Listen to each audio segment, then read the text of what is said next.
Mga perlas ng kalusugan na sumasayuna. Number one is health.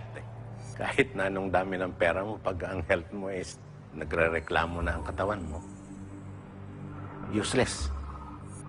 Wala lahat yan. Kadalasan pag sinasabi na healthy ang isang tao, hindi lang ang health na pisikal ang tinitingnan. Health goes along with the way we think.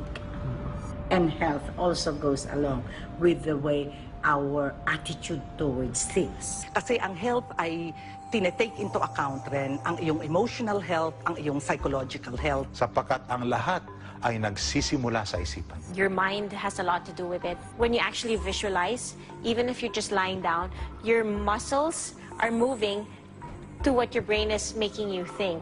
Yung visualization affects our physical constitution. What we visualize becomes a reality as far as our body is concerned. Yung kalusugan o yung health ko ay para bang isang salamin na pinapakita niya sa akin at sa ibang tao kung may kulang o kung buo yung aking pag-iisip, buo ang aking damdamin, buo yung aking puso o kung butas-butas o watak-watak. So if you visualize that you are sick, if you think that you are weak, if you think that you are bad, if you think that you are not good enough, your body will create the condition for failure. Ang sakit na lumalabas sa katawan, hindi nagsimula sa katawan. Nagsimula muna sa diwa, pumunta sa isipan, at naging damdamin. Lahat ng emosyon na nararamdaman po natin ay nagiging pisikal. In our body, we have specific organs that will be affected by specific emotion. Pag nanenervyos po tayo, parang may asido sa loob ng tiyan po natin, di ba? Our fear of everything will stimulate our brain to release more acid. Kaya sinasabi nila, may koneksyon ang ating emosyon sa ating katawan. Number one, pag may takot po tayo, malubha po ang sakit ng ating isipan. Bakit ganito nararamdaman ko?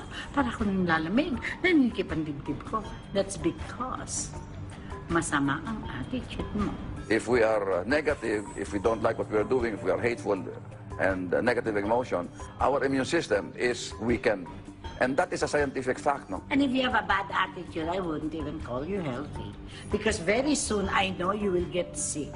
Kung ang sakit lumabas na sa katawan, matagal na yan sa kalooban ng tao. Most of the cancer is pretty much related to emotion.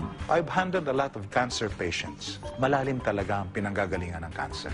Kung cancer for that matter, nagsisimula naman kasi yan sa astral body, ang emotional body. Emotions pa rin yan. A very, very deep kind of resentment can cause cancer all over. Kasi there's a lot of resentment, there's a lot of poison. Resentment is poison. Pagka kayo po ay galit sa isang tao, para bagang uminom ka ng lason, pero ang hinihintay mong mamatay ay siya. Look at all the cancer patients. The ones that survive, they do not survive because they're better doctors or they have better medicines. No, because they have better attitudes. Iisa lamang ang kaligayahan. Saan mo man ito hanapin? Pero ano nga ba ang basihan ng kaligayahan? Paano nga ba nagiging masaya? Where does happiness begin? Saan nag-uumpisa ang kaligayahan? Kung ano ang aking iniisip, kung ano ang aking pinaniniwalaan, bumabalik na naman tayo dyan. Kung ano po ang ating pinaniniwalaan at pinangahawakan, siya po ang nagiging nating karanasan. Ganun po kamakapangyarihan ang ating isipan. Sometimes we are born with an attitude because this is our orientation. But it is not difficult to change this. If you will only know what you've got. First of all, you've got God within you. Kung ang buhay mo ngayon parang hindi anak ng Diyos, hindi ho kasalanan ng Diyos yun. Kasalanan ho ng pag-iisip ninyo. Iyon na naman, no, kapag iniisip ng tao na ang lahat ng nangyayari ay kagustuhan ng Diyos or the will of God, hinihiwalay na naman natin ang Diyos at ang sarili, na iniisip natin na ganito yung gusto ko pero iba ang gusto ng Diyos. So dahil sa Diyos, wala na akong magawa, sige, surrender na lang. Pero hindi ganun ang aking pagkakilala at pagkaunawa. Mga perlas ng kayamanan na sumasayo na. There is nobody poor. Poor is only here. Ang ating paniniwala, ang ating mga beliefs, siya ang pinagsisimulan ng lahat. It all starts with one's mind. So kung naniniwala ang isang tao na siya ay nilikha ng Diyos na mahirap at yung ibang tao ay nilikha ng Diyos na mayaman, ang pag-iisip o ang pagkakilala niya sa kanyang sarili na siya ay mahirap, ayun ay isang makapangyarihang magnet, no?